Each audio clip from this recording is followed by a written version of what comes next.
ایک شخص ایک تجربہ کار عالم دین سے اپنا مسئلہ دریافت کرتے ہوئے کہنے لگا، شروع میں جب میری بیوی مجھے پسند آئی تھی تو اس وقت وہ میری نگاہ میں ایسی تھی جیسے اللہ تعالیٰ نے اس دنیا کے اندر اس جیسا کسی کو بنایا ہی نہیں، اور جب میں نے اسے شادی کا پیغام دیا تو اس وقت میری نگاہ میں اس جیسی کئی ساری لڑکیاں تھیں، پھر جب میں نے اسے شادی کر لی تو اس وقت اس سے زیادہ خوبصورت کئی لڑکیاں میرے نظر سے گزری۔ شادی کے چند سال گزرنے کے بعد مجھے ایسے لگنے لگا کہ دنیا کی تمام عورتیں میری بیوی سے زیادہ خوبصورت ہیں۔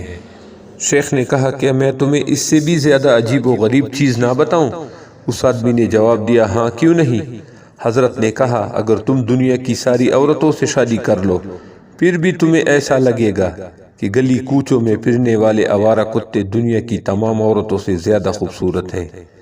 آدمی ہلکی سی مسکراہٹ کے ساتھ کہنے لگا، حضرت آپ ایسا کیوں کہہ رہے ہیں؟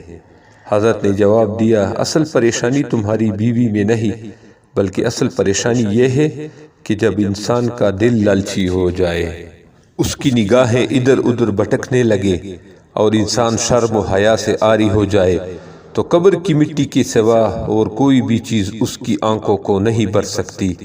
سنو، تمہاری پریشانی یہ ہے کہ تم نگاہیں نیچے نہیں رکھ سکتے۔ کیا تم اپنی بیوی کو دوبارہ دنیا کی سب سے زیادہ خوبصورت عورت بنانا چاہتے ہو؟